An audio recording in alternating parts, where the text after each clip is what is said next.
there was that one place I always thought about, and I just wanted to be there with you. The place that no eye has ever seen, the place that no heart has ever perceived. I had a great feeling inside of me. Baik, di sini saya akan menjelaskan tentang mencegah penyakit tuberkulosis. Apa itu tuberkulosis atau TB? Adalah penyakit menular yang disebabkan oleh bakteri Mycobacterium tuberculosis. TB paling sering menyerang paru-paru, tetapi juga dapat mempengaruhi bagian tubuh lain seperti ginjal, tulang, otak, dan tulang belakang.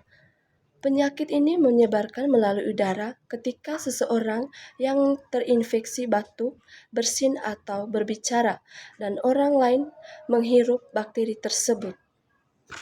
Gejala utama dari TB yaitu batuk berdahak terus-menerus lebih dari 2 minggu. Gejala tambahan yaitu sesak nafas, nyeri dada, nafsu makan menurun, berkeringat di malam hari walaupun tidak melakukan kegiatan, demam meriang berkepanjangan, berat badan menurun, batuk bercampur darah.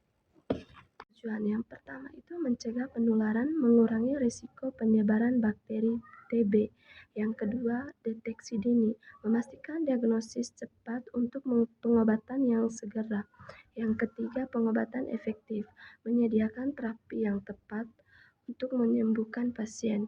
Yang keempat, pendidikan masyarakat meningkat kesadaran tentang TB dan cara pencegahannya. Yang kelima, vaksinasi, menggunakan vaksin BCG untuk mencegah infeksi, terutama di daerah endemis. Yang pertama itu mengurangi angka kematian, menurunkan jumlah kasus kematian akibat TB. Yang kedua, meningkatkan kualitas hidup, membantu pasien mendapatkan pengobatan yang efektif dan menghindari komplikasi. Yang ketiga, mencegah penyebaran, mengurangi risiko penularan kepada orang lain di masyarakat. Yang keempat, mengurangi beban kesehatan, meminimalkan biaya perawatan kesehatan dan sumber daya yang diperlukan untuk pengobati TB. Yang kelima, mendukung kesehatan masyarakat, meningkatkan kesehatan masyarakat secara keseluruhan dengan mengurangi insiden TB. Patofisiologi tuberkulosis yang pertama itu infeksi primer.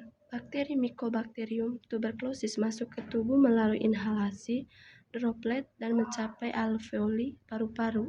Yang kedua, menyerang oleh makrofag. Bakteri diambil oleh makrofag, namun dapat bertahan hidup dan berkembang biak di dalam sel tersebut. Yang ketiga, pembentukan granuloma. Sistem imun merespon dengan membentuk granuloma untuk mengisolasi bakteri yang dapat menyebabkan infeksi laten. Yang keempat, reaktivasi. Jika sistem kekebalan tubuh melemah, bakteri dapat reaktivasi menyebabkan TB aktif. Yang kelima, penyebaran dan kerusakan bakteri menyebar di dalam paru-paru dan organ lain, menyebabkan peradangan dan kerusakan jaringan serta gejala klinis seperti batuk, demam, dan penurunan berat badan. Cara pencegahan tuberkulosis yang pertama itu vaksinasi BCG, yang kedua deteksi dan pengobatan TB laten. Yang ketiga, pengobatan TB aktif secara tepat dan lengkap. Yang keempat, isolasi penderitaan TB aktif. Yang kelima, menggunakan masker. Yang keenam, ventilasi ruangan yang baik. Yang ketujuh, menjaga kebersihan dan pola hidup sehat. Yang kedelapan, mengurangi kontak dengan penderitaan TB. I used to think that